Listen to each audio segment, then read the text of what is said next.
Hey guys, how are you all? I hope you all are fine. और आपका lesson 1 में स्वागत है।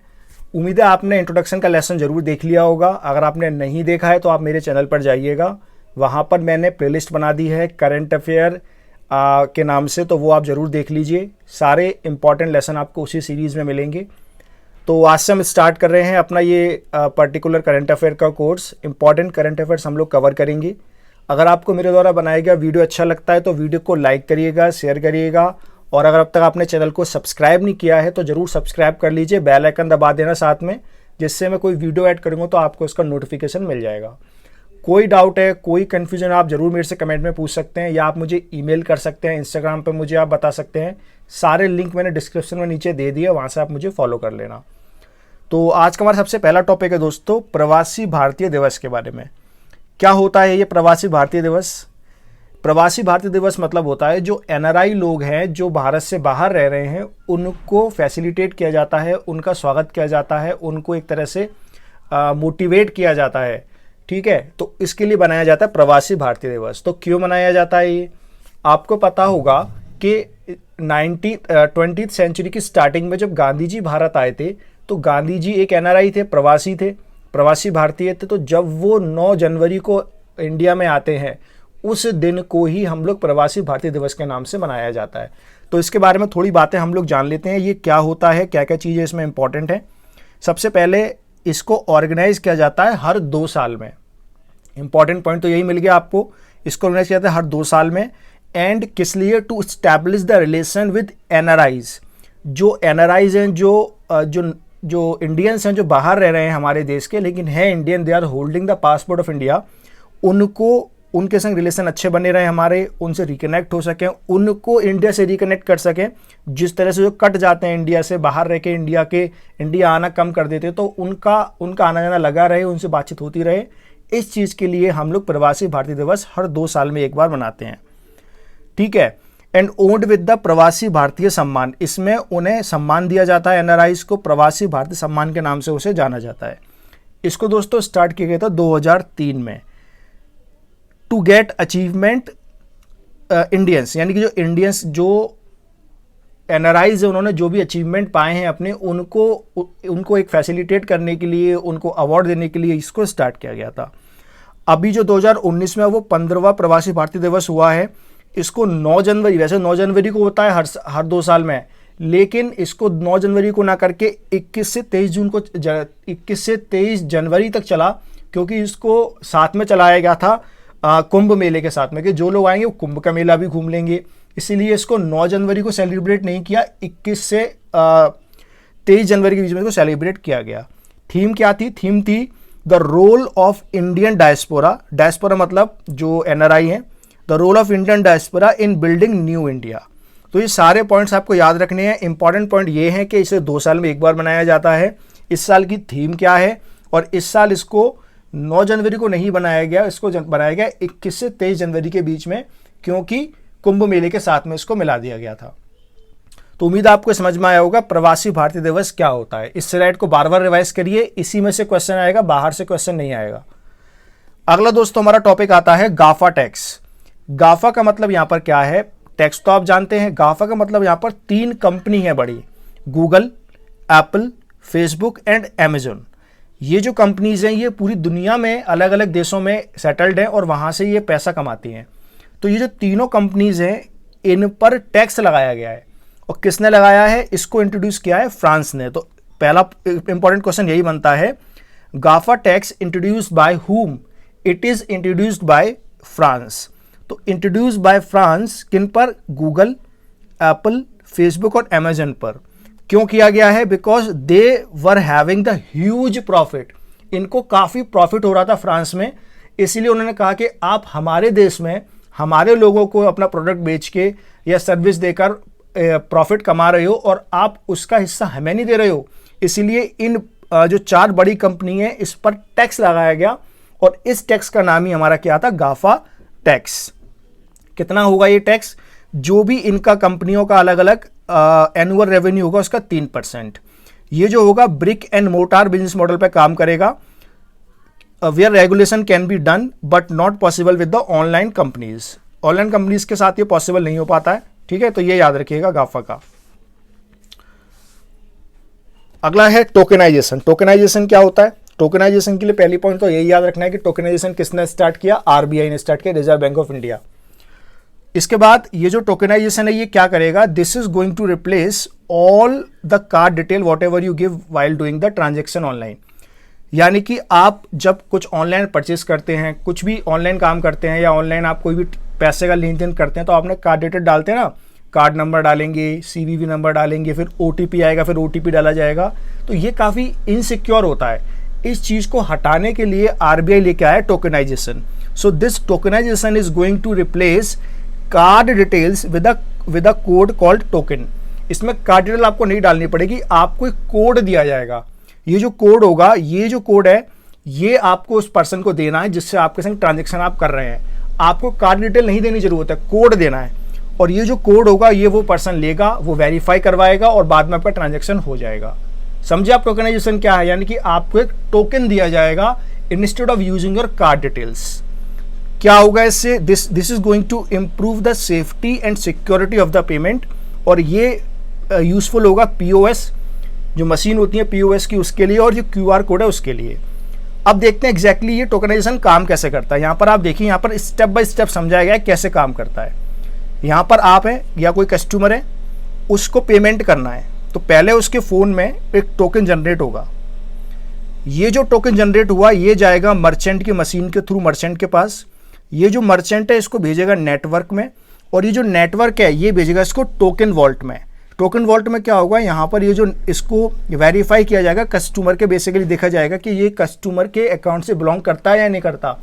अगर कर रहा होगा तो ये जो नेटवर्क है ये इसको भेज देगा बैंक के पास, उस बैंक के पास जिसमें उस पर्सन का अकाउंट है, और उसमें ये जो बैंक है इसको वेरीफाई करेगा, और वेरीफाई करने के बाद आपका ट्रांजैक्शन हो जाएगा।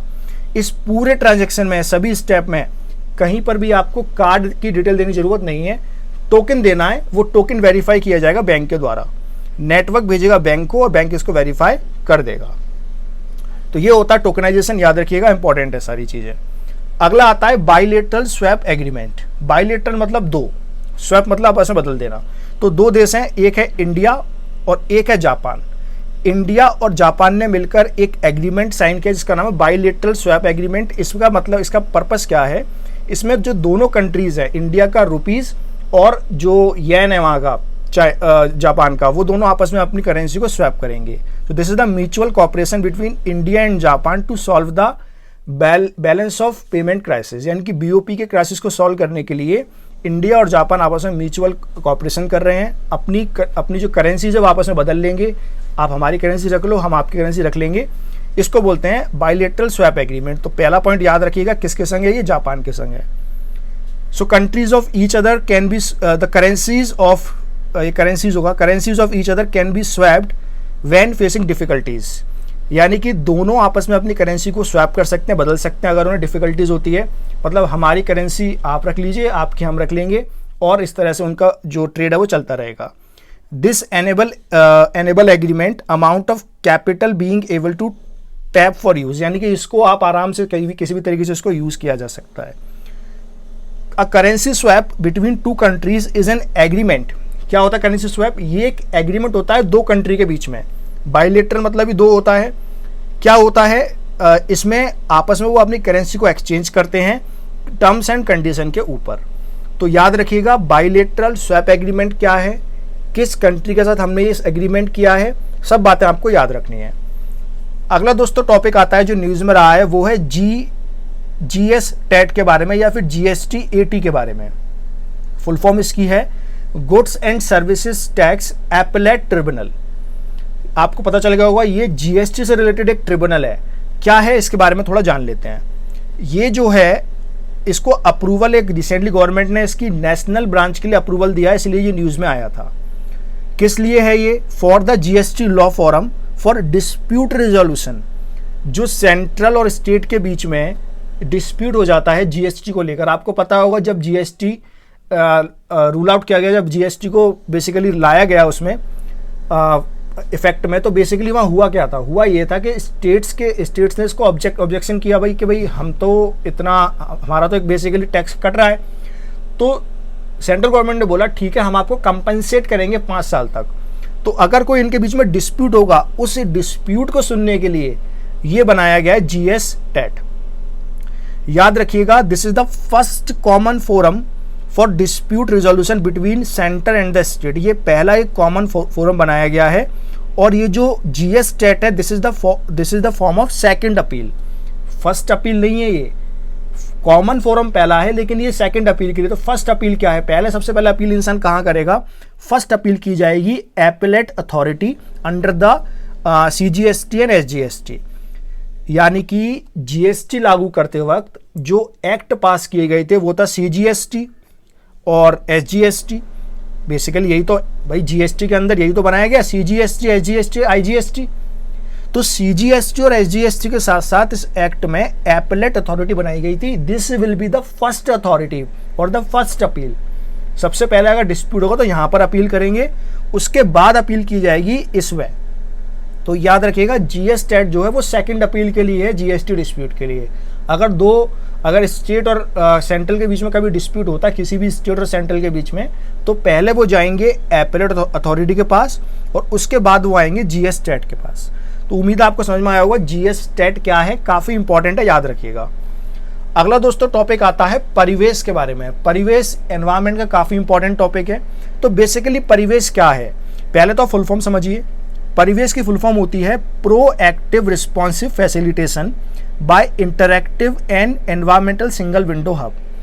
इसमें बेसिकली क्या होगा, सिंगल लाइन में समझिए। ये एक पोर्टल है, इस पोर्टल पर जाएंगे, जैसे इस पोर्टल पर जाएंगे तो यहाँ पर एनवायरमेंट, फॉरेस्ट, वाइल्ड लाइफ और सीआरजेड आपको पता है जो जोन होते हैं बेसिकली एनवायरमेंट के, जो फ्रेजाइल जोन होते हैं जहाँ पर एनवायरमेंट को प्रोटेक्ट किया जाता है। वहाँ पर अगर क्लियरेंस लेनी है कि भाई यहाँ पर हमें फैक्ट्री बनानी है, यहाँ पर हमें कुछ प्राइवेट कुछ बनाना है, तो उस क्लियरेंस को दिया जाएगा इस परिवेश पोर्टल पर।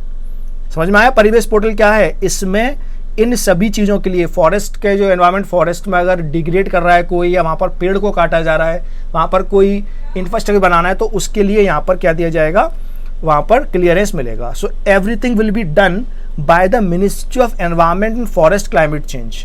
इस मिनिस्ट्री के द्वारा सब कुछ किया जाएगा। इसमें टेक्निकल हेल्प जो कर रहा है वो कर रहा है एनआईसी। एनआईसी आपको पता है बेसिकली टेक्निकल जो गवर्नमेंट की स्कीम्स होती हैं, जो पोर्टल होते हैं, उनको चलाता है एनआईसी, गवर्नमेंट की एजेंसी है, तो याद रखिएगा। अगला दोस्तों है हमारा साइक्लोन वार्निंग के बारे में। 2019 में बहुत सारे साइक्लोन आए इंडिया में, तो इसलिए टॉपिक इंपॉर्टेंट हो जाता है कि साइक्लोन की वार्निंग क्या होती है। तो पहली बात तो यही इंपॉर्टेंट बनती है कि साइक्लोन की वार्निंग कौन देता है। तो it is given by the IMD, Indian meteorological department, और it is issued to the state government. इसे इश्यू किया जाता है स्टेट गवर्नमेंट को सेंट्रल गवर्नमेंट के द्वारा। और सेंट्रल गवर्नमेंट भी कौन करता है? आईएमडी करता है, इंडियन मेट्रोलॉजिकल डिपार्टमेंट। इसमें स्टेज होती हैं, पहली स्टेज, दूसरी स्टेज और तीसरी स्टेज। पहली स्टेज में प्री साइक्लोन की बात होती है, 72 घंटे के अंदर ये दिया जाता है। दूसरी स्टेज में साइक्लोन अलर्ट होता है और तीसरी स्टेज जो होती है वो साइक्लोन वार्निंग होती है। उसके बाद फोर्थ स्टेज भी है जिसको बोलते हैं हम लोग पोस्ट लैंडफॉल आउटलुक। 4 स्टेज के अंडर वार्निंग दी जाती है। पहली वार्निंग 72 घंटे में, 72 घंटे के अंदर, दूसरी 48 घंटे में, तीसरी 24 घंटे में, उसके बाद 12 घंटे में। राइट, तो ये आप याद रखिएगा। यहाँ पर मैंने एक लिस्ट दे दी आपको, यहाँ आप देख सकते हैं कितने तरह की वार्निंग होती है। ऊपर आप देखेंगे तो पहले साइक्लोन नोटिस होता है, फिर साइक्लोन वॉच होता है, फिर उसके बाद साइक्लोन वार्निंग होती है। और अगर व्हाइट कलर की वार्निंग दी जाती है, व्हाइट वार्निंग दी जाती है, तो वो ऑल क्लियर होता है। आपने सुना होगा ऑरेंज वार्निंग दी गई। तो ये सारी वार्निंग्स इसको एक बार आप पढ़ लीजिएगा, काफ़ी सिंपल सा है। तो दोस्तों ये था पहला लेसन, उम्मीद है आपको समझ में आया होगा। इंपॉर्टेंट टॉपिक हमने कवर कर लिए करंट अफेयर के। So that's all about this video. आपसे मिलूंगा मैं अगले वीडियो में। वीडियो अच्छा लगा है तो वीडियो को लाइक करिए, शेयर करिए, चैनल को सब्सक्राइब करिए।